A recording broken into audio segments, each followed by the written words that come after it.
Saudara-saudaraku, setelah Rizik Syihab, keturunan imigran Yaman, menantang perang pada kiai-kiai pribumi Nusantara, direspon luas oleh warga Bumi Putra. Para kiai, ustadz, santri, akademisi, dan semua lapisan masyarakat dari Jawa Barat, Jawa Tengah, Jawa Timur, bahkan luar Jawa, menyatakan siap melayani Rizik Syihab. Bahkan kini muncul dukungan meluas dari berbagai lapisan masyarakat kepada Kiai Haji Fuad Riyadi atau Gus Fuad Pleret.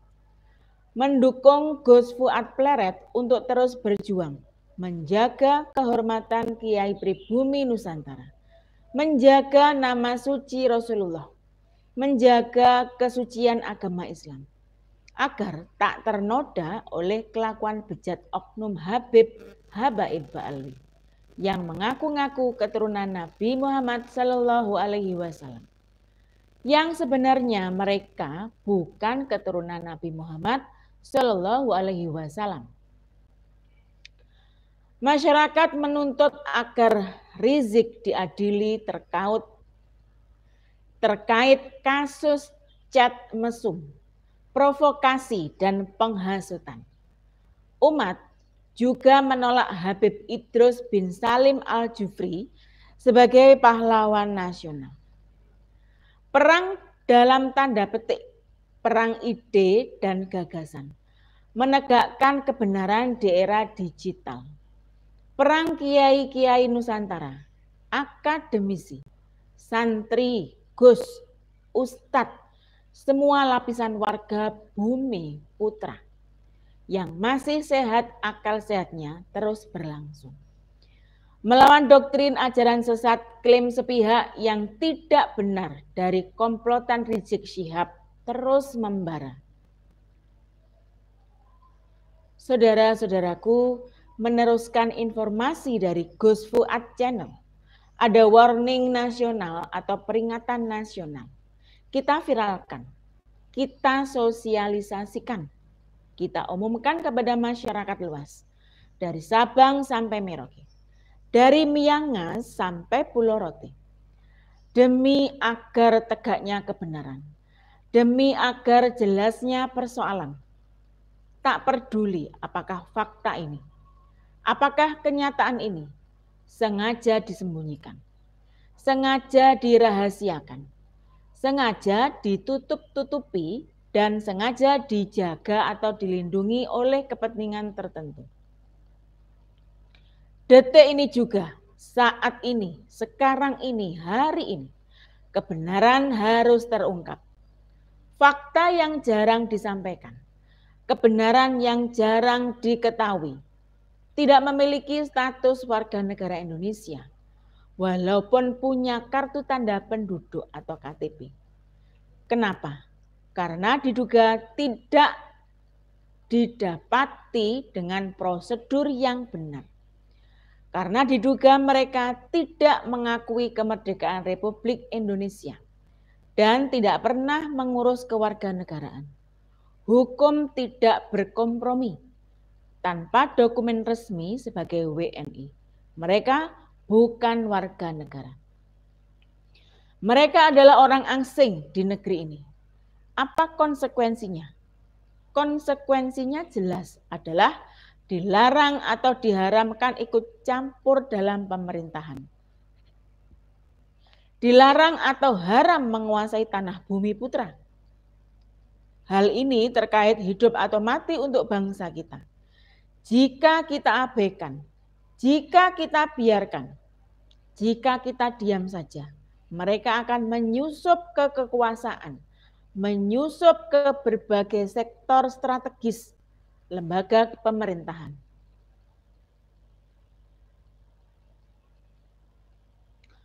Mengkapling tanah kita sedikit demi sedikit. Indonesia akan tergadai, bahkan bisa dikooptasi, dihegemoni, dikuasai mereka yang bergerak dalam senyap. Atas nama keturunan Nabi, mereka berbuat seenaknya sendiri. Saudara-saudaraku para bumi putra, jangan biarkan darah pahlawan yang telah tumpah berjuang demi kemerdekaan dihianati. Kita harus melawan infiltrasi asing. Apapun bentuknya, mari kita bela negeri ini dengan sepenuh hati. Bapak Haji Muhammad Subhan telah membongkar skandal besar ini. Tolong dengarkan dengan baik. Simak dengan seksama apa yang kami sampaikan ini. Atau kalian akan menjadi budak. Akan menjadi jongos di negeri sendiri. Hanya ada dua pilihan, diam atau bergerak. Tapi saudara-saudaraku ingatlah, nenek moyang kita merebut tanah negeri kita dari kolonial Belanda. Tidak berdiam diri. Mari berjuang demi kejayaan NKRI. Saudara-saudaraku, bahwa menurut Haji Muhammad Subhan, para Habib-Habaib klan Ba'alwi Indonesia mayoritas tidak memiliki pengesahan sebagai warga negara Indonesia. Karena sesungguhnya mereka para Habaib klan Ba'alwi tidak mengakui kemerdekaan Republik Indonesia. Sehingga dia tidak mau mengurus menjadi warga negara Indonesia. Konsekuensinya mereka para Habaib Ba'alwi yang tidak memiliki pengesahan sebagai warga negara Indonesia, dia adalah orang asing yang tidak dapat ikut dalam pemerintahan dan tidak dapat memiliki hak atas tanah di wilayah Indonesia. Harap diketahui oleh para bumi putra, baik yang menjadi pejabat negara maupun yang menjadi warga biasa. Ini sangat penting, karena kalau mereka orang-orang asing, orang-orang dari bangsa lain yang tidak memiliki pengesahan sebagai warga negara dapat ikut dalam pemerintahan dan dapat memiliki hak atas tanah di Indonesia. Maka tinggal tunggu waktunya. Perlahan tapi pasti negeri kita akan dikuasai oleh orang-orang ini. Akan diperintah oleh orang-orang ini. Dan mereka ada yang sudah melakukan hal itu. Maka kita sebagai bumi putra harus waspada. Saudara-saudaraku, kita harus menyadarkan masyarakat, harus berani melawan klaim pengakuan sepihak mereka. Klaim sebagai keturunan Nabi adalah bohong. Klaim bahwa Habib Idrus bin Salim Al-Jufri sebagai pahlawan Indonesia adalah salah, sesat, dan dipaksakan oleh oknum-oknum tertentu yang sudah dikuasai mereka. Faktanya berdasarkan kondisi objektif Idrus bin Salim Al-Jufri tidak memenuhi syarat sebagai pahlawan nasional. Nah, saudara-saudaraku, untuk menambah literasi kita, saya akan membacakan artikel ilmiah yang ditulis oleh Kiai Haji Imaduddin Utsman Al-Bantani yang dimuat oleh laman Nahdlatul Ulum berjudul Idrus bin Salim Al-Jufri tidak memenuhi syarat diangkat sebagai pahlawan nasional. Imaduddin Utsman Al-Bantani. Salah satu calon pahlawan nasional yang diusulkan pada tahun 2025 ini adalah Idrus bin Salim Al-Jufri. Ia telah diusulkan sebagai pahlawan nasional sejak tahun 2006 lalu. Namun tidak memenuhi syarat. Dalam pengusulan pertama itu, Abah Nongji ditunjuk sebagai ketua tim pengusulan Guru Tua Pahlawan Nasional. Pada tahun 2022, Idrus bin Salim diusulkan kembali sebagai pahlawan nasional pada sidang pembahasan tim peneliti dan pengkaji gelar TP2GP. Idrus bin Salim diputuskan ditunda untuk dibahas. Kemungkinan besar karena alasan yang sama, yaitu karena tidak memenuhi syarat. Kemudian pada 23 Maret 2023 kembali diusulkan kepada Direktorat Pemberdayaan Sosial di Kementerian Sosial di Gedung Kementerian Sosial Jalan Salemba, Jakarta. Tahun 2023 itu pun Idrus bin Salim tidak berhasil ditetapkan sebagai pahlawan nasional.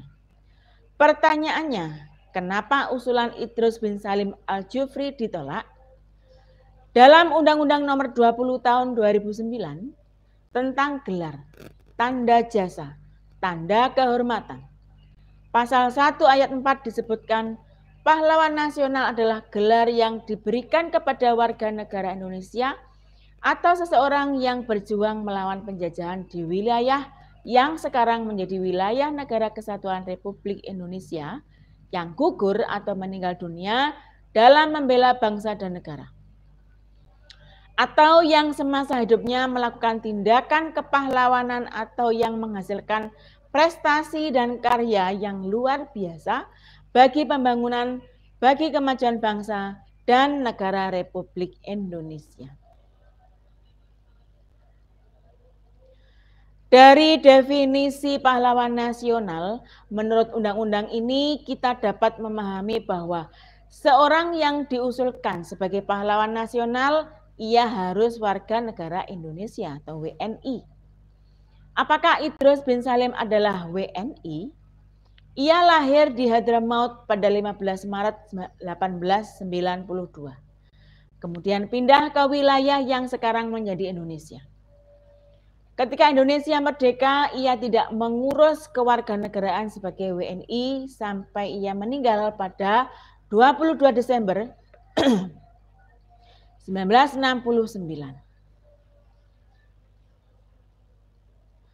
Kemudian baru beberapa bulan yang lalu status kewarganegaraannya diurus.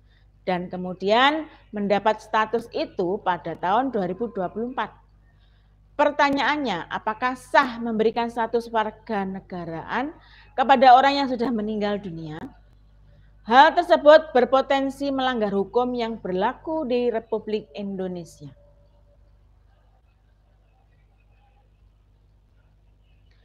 Jika seseorang bukan warga negara Indonesia, ia masih bisa menjadi pahlawan nasional dengan syarat ia harus gugur dalam berjuang melawan penjajahan di wilayah yang sekarang menjadi wilayah Indonesia. Sedangkan Idrus bin Salim Al-Jufri, ia tidak gugur dalam berjuang melawan penjajahan. Bagi yang tidak hidup di masa penjajahan seperti ia tumbuh balik di masa kemerdekaan, maka ia bisa menjadi pahlawan nasional dengan syarat ia melakukan tindakan kepahlawanan. Seperti terbukti menyelamatkan banyak nyawa bangsa Indonesia, walaupun dengan itu ia gugur. Apakah Idrus bin Salim pernah melakukan hal semacam itu pada saat hidupnya? Tidak ada data apapun.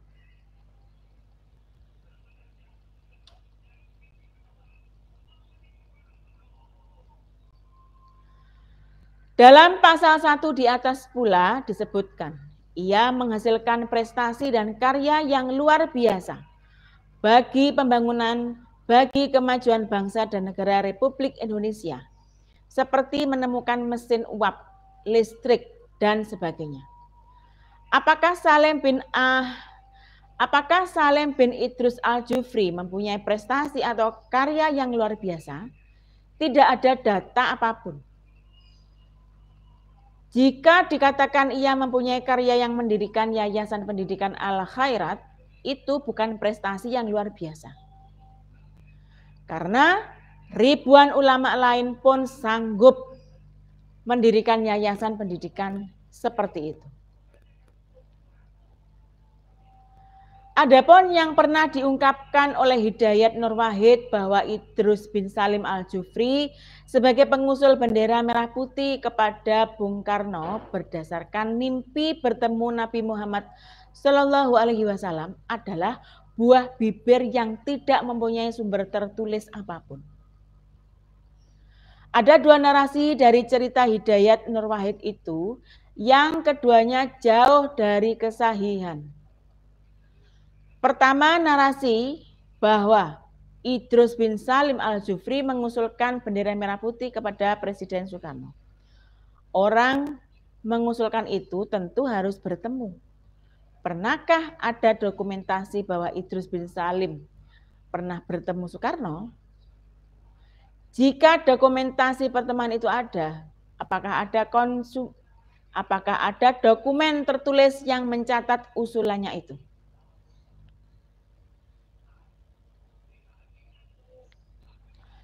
Jika ada yang mengatakan sesuatu yang terjadi, tidak mesti semuanya dicatat. Betul.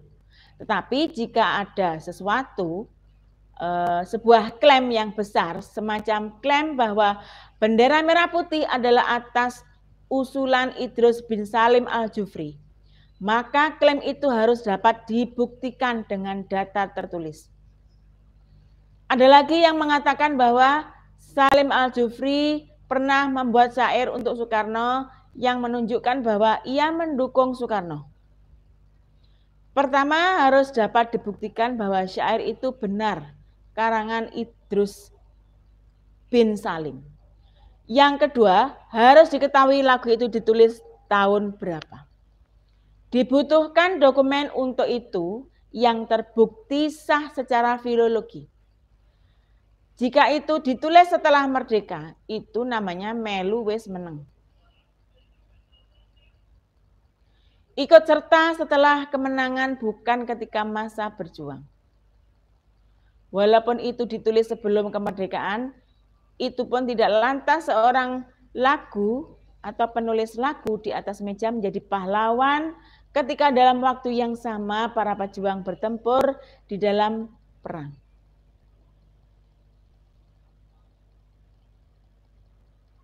Jadi berdasarkan Undang-Undang Nomor 20 Tahun 2009, Pasal 1 Ayat 4 itu Idrus bin Salim tidak memenuhi syarat sebagai pahlawan nasional. Sedangkan menurut undang-undang yang sama pada pasal 26 tentang syarat-syarat khusus disebutkan.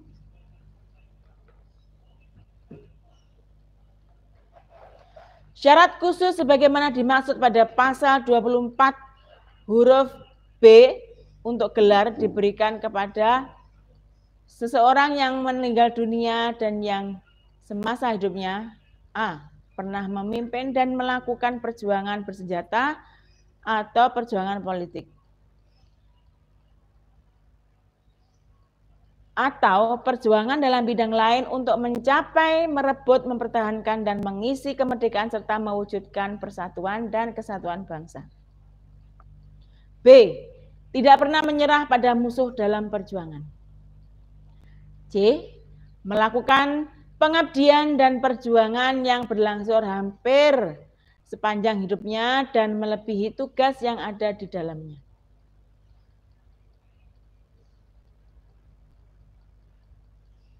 D. Pernah melahirkan gagasan atau pemikiran besar yang dapat menunjang pembangunan bangsa dan negara. E. Pernah menghasilkan karya besar yang bermanfaat bagi kesejahteraan masyarakat luas atau meningkatkan harkat dan martabat bangsa. F.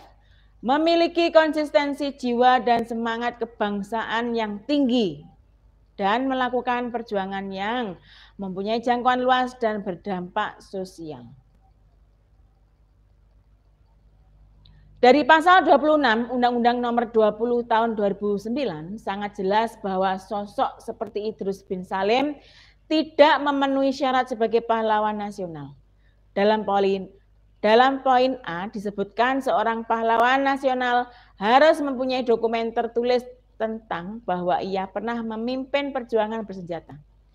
Bukan hanya ia pernah ikut dalam perjuangan bersenjata, tetapi ia harus tercatat sebagai pemimpin. Karena jika semua pejuang harus tercatat, maka akan ada ribuan para prajurit yang akan diangkat sebagai pahlawan nasional. Sedangkan untuk Idrus bin Salim, jangankan ia tercatat sebagai pemimpin perjuangan bersenjata, sebagai anggota saja tidak ada.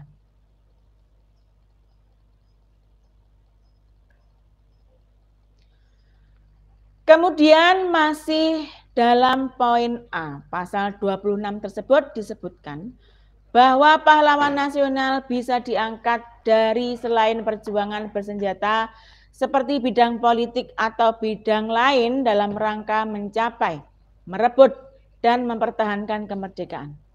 Dari sana seorang pejuang politik untuk mencapai kemerdekaan semacam Presiden Soekarno berhak menjadi pahlawan nasional, walaupun belum pernah ditemukan dokumen tertulis bahwa ia pernah memimpin perjuangan bersenjata. Sedangkan Idrus bin Salim yang telah ada di Indonesia sejak tahun 1922, di mana para pejuang waktu itu sedang menyusun strategi mencapai kemerdekaan bangsa. Tidak pernah ada bukti dokumen tertulis bahwa ia pernah melakukan perjuangan baik dalam perjuangan senjata, politik, atau bidang lain untuk mencapai kemerdekaan bangsa.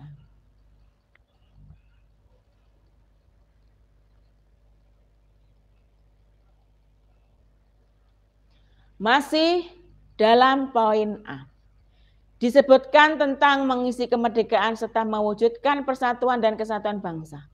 Mungkin Idrus bin Salim akan diusahakan layak sebagai pahlawan nasional berdasarkan proposisi ini, bahwa ia berjuang mengisi kemerdekaan. Jika poin kelalaian tersebut Jika poin kelayakan seorang menjadi pahlawan nasional hanya karena ia mengisi kemerdekaan, maka para aparatur sipil negara atau ASN di seluruh Indonesia pun berjuang mengisi kemerdekaan. Bahkan para supir angkot pun berjuang untuk kesejahteraan anak istrinya dalam mengisi kemerdekaan. Jika kalimat serta dalam frasa mengisi kemerdekaan serta mewujudkan persatuan dan kesatuan bangsa adalah syarat bersama poin sebelumnya, maka ia yang layak menjadi pahlawan nasional sebagai pejuang yang mengisi kemerdekaan harus disertai dengan prestasi mewujudkan persatuan dan kesatuan bangsa.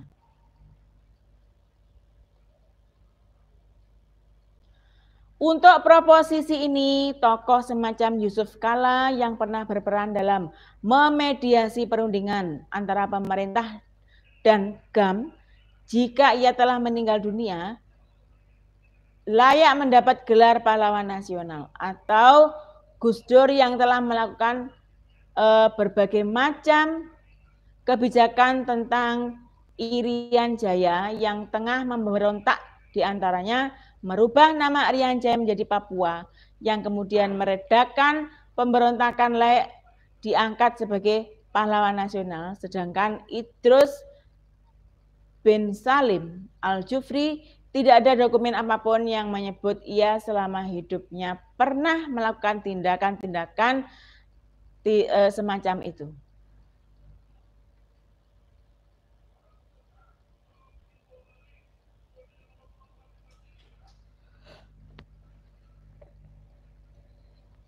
Poin ini sangat sulit untuk disematkan kepada seorang Idrus bin Salim. Jika seorang tokoh telah ditemukan dokumen tertulis sebagai pemimpin perjuangan bersenjata, maka itu saja tidak cukup untuk ia memenuhi syarat sebagai pahlawan nasional. Kecuali tidak ditemukan dokumen ia pernah menyerap pada musuh. Sedangkan Idrus Salim ini tidak ditemukan data selama hidupnya. Pernah mengangkat senjata melawan penjajahan. Oleh karena itu tidak diperlukan adanya data bahwa ia pernah menyeret kepada musuh atau tidak. Bahkan ketika Idrus bin Salim telah meninggal di Indonesia pada tahun 1922 pada umur 26 tahun. Kemudian tidak ada satu data pun bahwa ia pernah berjuang melawan penjajahan, baik dengan perjuangan bersenjata atau lainnya. Maka bisa juga itu difahami bahwa ia mendukung penjajahan itu. Apalagi adanya presiden sebelumnya dari Klan Ba'alwi seperti Utsman bin Yahya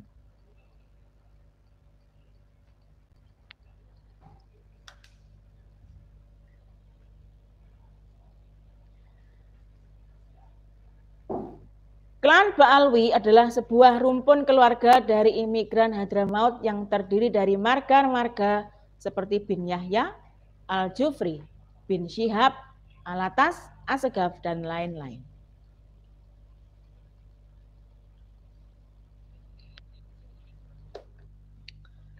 Kemudian pada pasal 26 poin C disebutkan seorang pahlawan nasional harus melakukan pengabdian dan perjuangan yang berlangsung hampir sepanjang hidupnya dan melebihi tugas yang diembannya.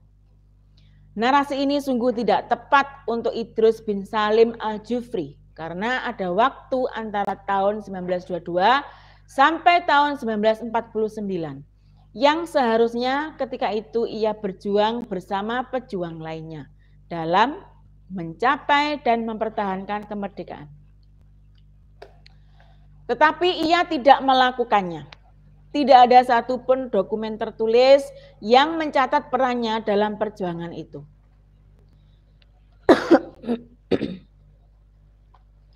Ini menunjukkan adanya kekosongan pengabdian dan perjuangan yang dibutuhkan bangsa ketika itu dari hidup Idrus bin Salim. Dalam poin D disebutkan pernah melahirkan gagasan atau pemikiran besar yang dapat menunjang pembangunan bangsa dan negara. Poin ini pun nihil untuk seorang Idrus bin Salim Al-Jufri.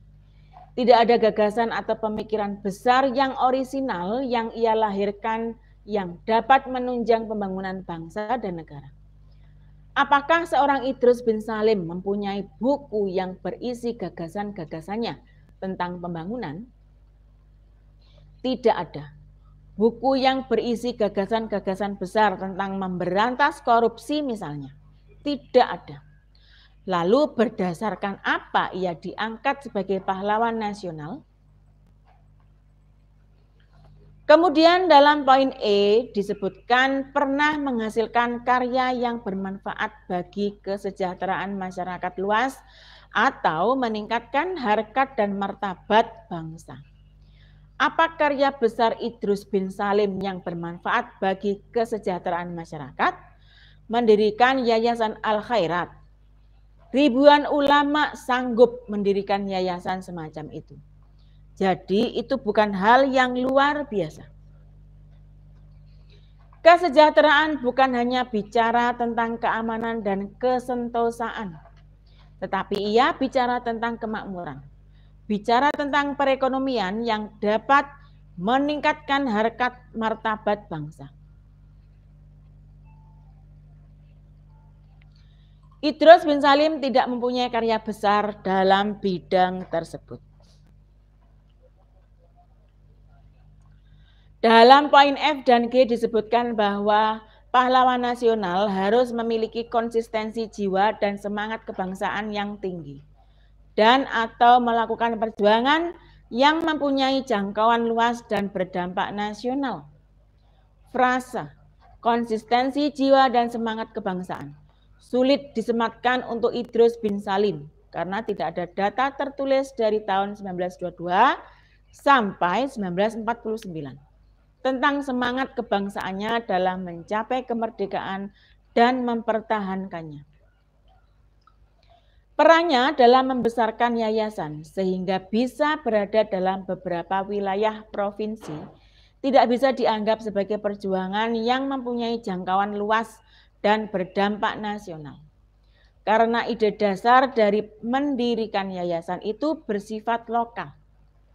Berbeda tentang ide kemerdekaan bangsa Indonesia.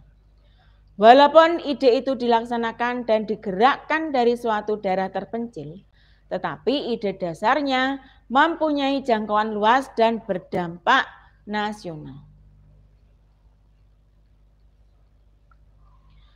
Jika seorang yang mampu mendirikan yayasan yang mempunyai banyak cabang bisa ditetapkan sebagai pahlawan nasional, maka ke depan Akan banyak pimpinan yayasan yang berhasil mengembangkan yayasan sehingga mempunyai cabang di berbagai daerah yang akan diangkat menjadi pahlawan nasional. Oleh karena itu, pemerintah harus berhati-hati dalam menetapkan seseorang sebagai pahlawan nasional. Gerak pahlawan nasional adalah gelar tertinggi yang diberikan presiden. Jangan sampai ia diberikan tidak sesuai aturan yang berlaku. Tidak boleh gelar pahlawan nasional diberikan hanya karena kuota provinsi atau kuota ormas. Apalagi hanya karena semangat merangkul.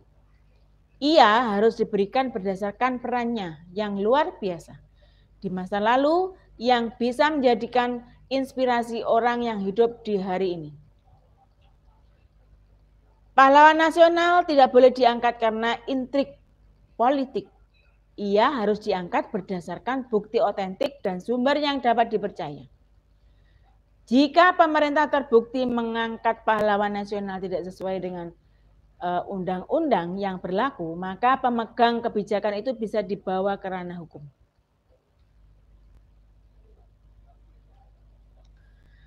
Demikianlah saudara-saudaraku informasi yang bisa kami sampaikan. Video ini dibuat bukan untuk merendahkan siapapun. Video ini dibuat hanya untuk mengedukasi dan merekreasi. Semoga ada hikmah dan manfaatnya dan menghibur kalian semua.